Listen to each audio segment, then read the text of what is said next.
What's good, Ravens flock? Tyler Jones here with you on the Ravens Rundown. So glad to have you with us. Today's show is sponsored by Mint Mobile. Plans starting at just $15 a month on America's largest 5G network. Start saving today at mintmobile.com/chatsports.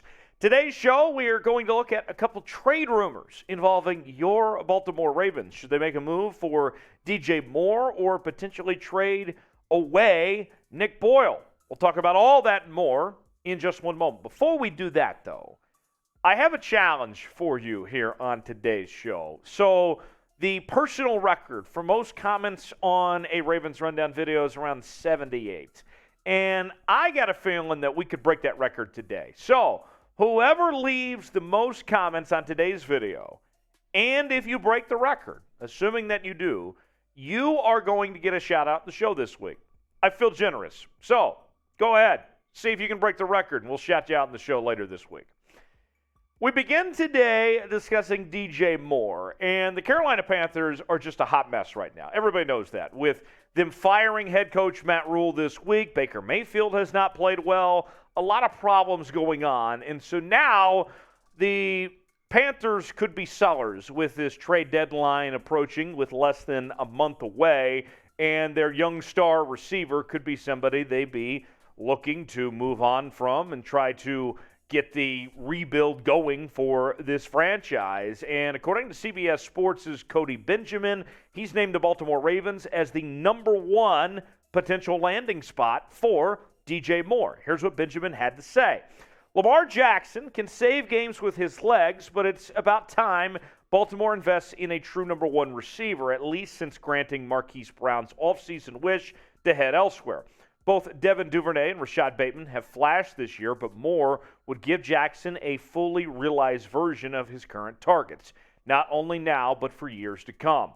The more talent out wide, the less pressure for Baltimore's run game to dominate. As a bonus, Moore is very familiar to the area, playing his college ball in Maryland after being born and raised in Philadelphia. So I'll share my thoughts on this potential move of bringing DJ Moore to Baltimore. But before I share my thoughts, I want to hear directly from you.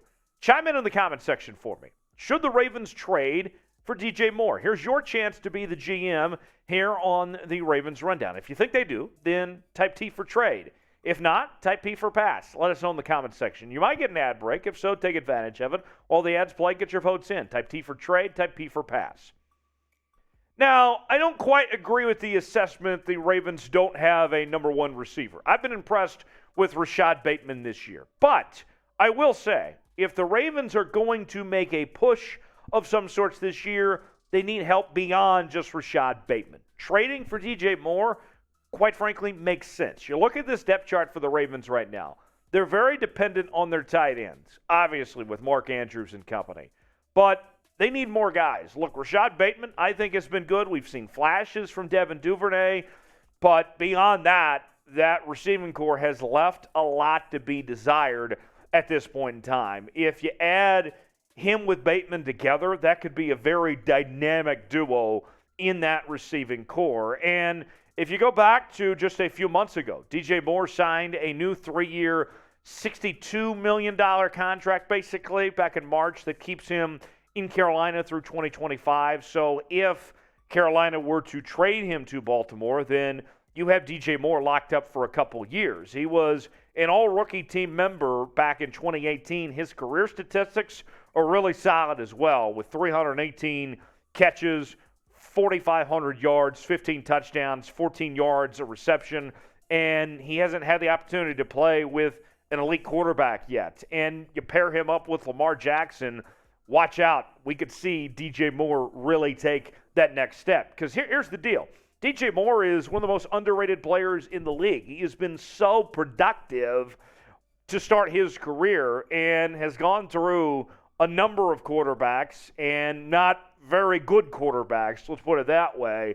And, I mean, he's still been able to put up a lot of great numbers over that stretch. You look at the last 4 seasons, 2021, 2020, and 2019. 3 straight 1,000-yard seasons. In his rookie year, just a little less than 800 yards and 2 touchdowns.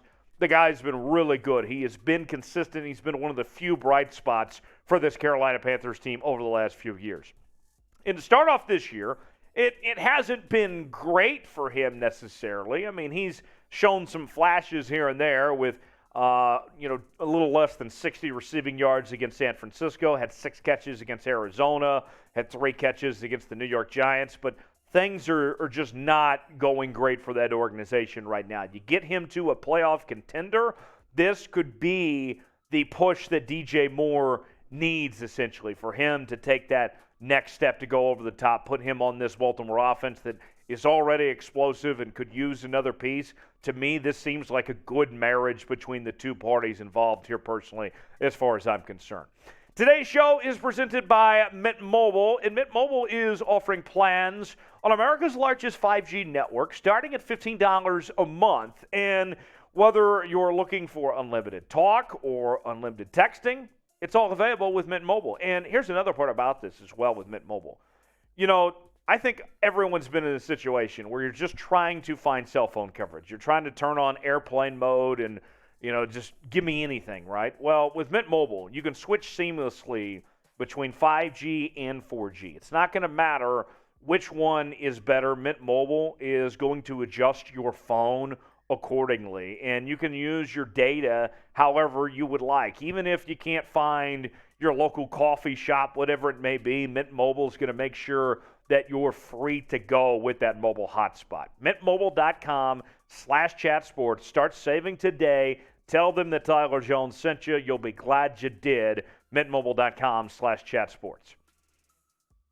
Nick Boyle has been suggested as a trade option for the Baltimore Ravens, according to the folks at Pro Football Network. And we haven't seen Nick Boyle this year. Here's what Dallas Robinson wrote about the idea of potentially trading away Nick Boyle. At times, Boyle has played a critical role in Baltimore's run scheme. This season, he was inactive for the Ravens' first 2 games and has played just 4 offensive snaps over the last 3.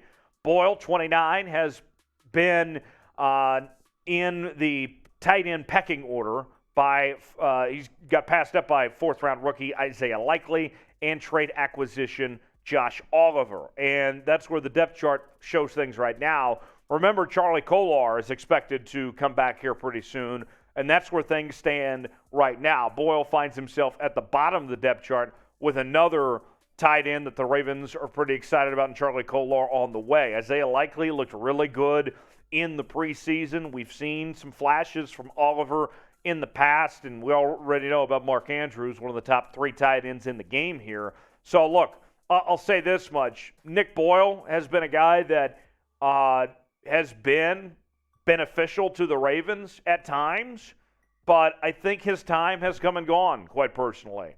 If you have the opportunity to trade Nick Boyle, you probably should. What say you?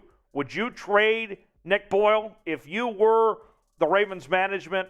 If you had the option to trade him, would you do so? If you would, type Y for yes. If you're hesitant on that, say, not quite.